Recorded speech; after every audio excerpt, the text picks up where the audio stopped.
जय जय श्री राधे। हरे कृष्ण। ब्रिज रज की महिमा अमर, ब्रिज रस की है खान। ब्रिज रज माथे पर चढ़े, ब्रिज है स्वर्ग समान। भोली भाली राधिका, भोले कृष्ण कुमार।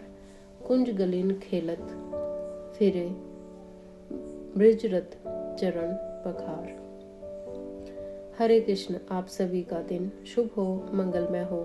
इससे पहले का अध्याय सुनने के लिए, वीडियो को लाइक और कमेंट करने के लिए आप सभी का बहुत बहुत धन्यवाद। आज सुनिए कार्तिक मास महात्म्य में आगे का अध्याय। इससे पहले के अध्याय में आपने जाना था कि किस प्रकार देवर्षि नारद ने राजा पृथु को कार्तिक मास में पड़ने वाली चतुर्थी व्रत के महात्म्य का वर्णन किया था।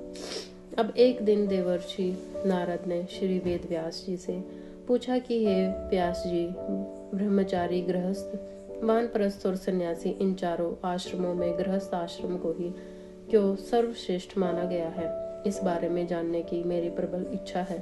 तब व्यास जी ने कहा, हे नारद, जैसे समस्त नदियां समुद्र में जाकर आश्रय पाती हैं और सभी जीव माता का आश्रय पाकर जीवित रहते हैं, ठीक उसी प्रकार भिक्षुक, ब्रह्मचारी, सन्यासी, विद्यार्थी, गुरु, पूजक और यात्री ये 6 जीविका रहित होने पर भी गृहस्थ का ही आश्रय पाते हैं।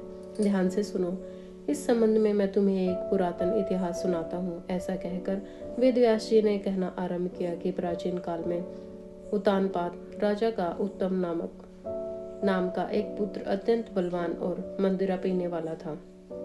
राजा और रानी दोनों स्नेहपूर्वक रहा करते थे। एक दिन राजा ने वेश्या का नित्य देखते हुए मदिरा पान किया, साथ ही अपनी पत्नी से भी मदिरा पीने का आग्रह किया, परंतु रानी ने उनका कहना नहीं माना। तब राजा ने क्रोधित होकर अपने सेवकों को निर्जन वन में रानी को छोड़ आने की आज्ञा दे डाली। अनुचर ने राजा की आज्ञा का पालन किया। इसके बाद राजा ने दूसरा विवाह नहीं किया। रानी के वियोग को सहन करते हुए राजा प्रजा का पुत्र के समान ही पालन किया करते थे। एक दिन एक ब्राह्मण ने राजा उतानपाद के समीप आकर निवेदन किया कि हे राजन, मेरी पत्नी का किसी ने अपहरण कर लिया है। इस कारण मैं अत्यंत दुखी हूँ। आप मेरी पत्नी को तलाश करवा कर मुझे वापस दिलाने की व्यवस्था कीजिए। अब राजा ने तो अपनी पत्नी का खुद ही त्याग कर दिया था। तो राजा कहने लगा, हे महाराज, मुझे नहीं मालूम कि आपकी पत्नी का कौन किधर और कहाँ ले गया है। इस स्थिति में उसे ढूंढकर मैं कहाँ ला सकता हूँ। यह सुनकर वह ब्राह्मण बोला, राजन, छठा भाग करके रूप में प्राप्त करने के कारण आप जो प्रजा के रक्षक हैं, मेरी पत्नी अपने घर में सो रही थी, वहां से उसे कोई हर कर ले गया है। इसलिए अब आपका कर्तव्य है कि आप उसे कहीं से भी ढूंढ कर लाएं। सुनकर राजा कहने लगा, विप्र, मैंने आपकी पत्नी को कभी नहीं देखा और न ही मैं यह जानता हूँ कि वह कैसे रूप और रंग स्वभाव वाली है। अब आप ही बताइए कि मैं उसे कैसे खोज सकता हूँ। राजा की यह बात सुनकर ब्राह्मण कहने लगा, राजन, यद्यपि मेरी पत्नी कर्कश स्वभाव की, कठोर वचन बोलने वाली, काले रंग की और कुरूपा है, फिर भी मैं उसकी निंदा नहीं करता, क्योंकि वह तो मेरी पत्नी है, अर्थात अर्धांगिनी है। यह सुनकर राजा कहने लगा, जब तुम्हारी पत्नी ऐसी कुरूपा और क्रूर स्वभाव की है, तब तुम उसे प्राप्त करके क्या करोगे? उसके स्थान पर तो मैं तुम्हें अत्यंत सुंदरशील स्वभाव की अन्य स्त्री दे सकता हूँ। राजा की यह बात सुनकर ब्राह्मण ने कहा, राजन, मेरी पत्नी मेरे धर्म कर्म की अर्धांगिनी है, इसलिए उसकी रक्षा करना तो मेरा परम धर्म है। जो पुरुष अपनी पत्नी की सुरक्षा नहीं करता है, उसके वर्ण शंकर संतान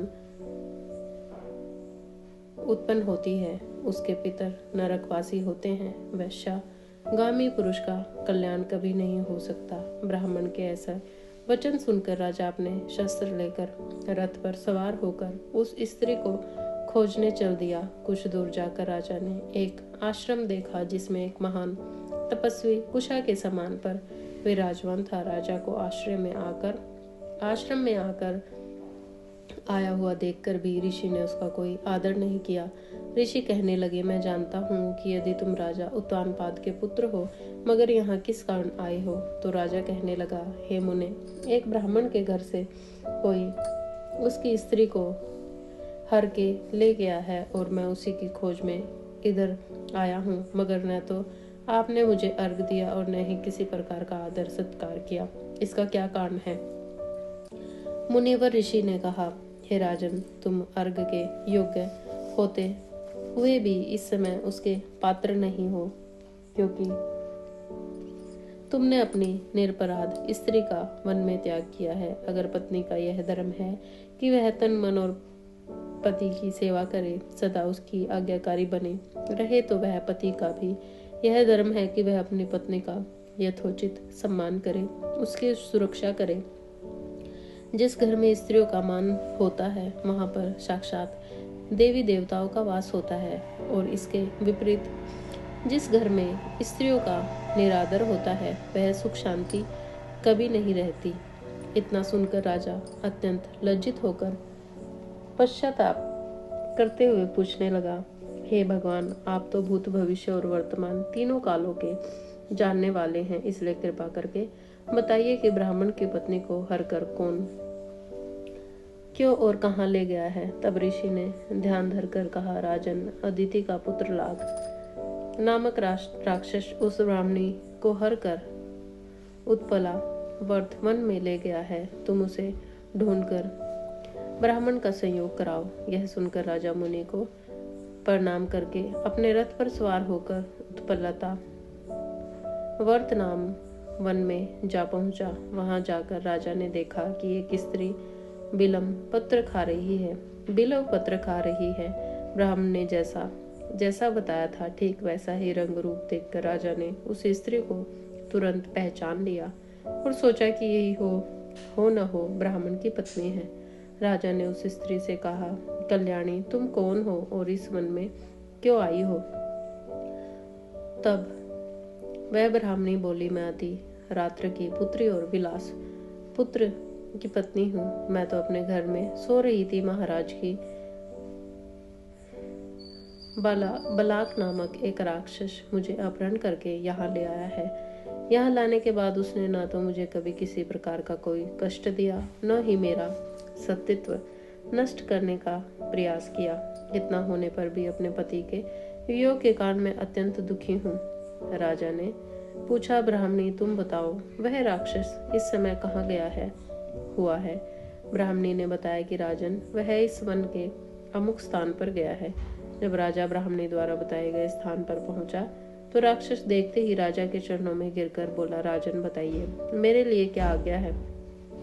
राजा कहने लगे, अरे निशाचर, तू ब्राह्मणी को हर कर क्यों लाया है? अगर तू इसके साथ विवाह ही करना चाहता है तो यह तो अत्यंत कुरूपा है। अगर तेरी ऐसी इसे खाने की इच्छा है तो वैसा क्या है? तब वह राक्षस कहने लगा, राजन, मेरे घर में अनेक रूपवती अप्सराएं हैं। इसके अलावा मैंने कभी किसी अन्य स्त्री से भोग की इच्छा नहीं की और न ही मैं मांस भक्षण करता हूँ। मैं तो इस समय अपने पूर्व जन्म के पाप का प्रायश्चित कर रहा हूँ। इस ब्राह्मणी का पति राक्षसों को मारने का मंत्र जानता था। जब हम यज्ञ का अन्न ग्रहण करने के लिए जाते थे तो वह हमको भगा देता, क्योंकि यज्ञों का आचार्य वही बनता था।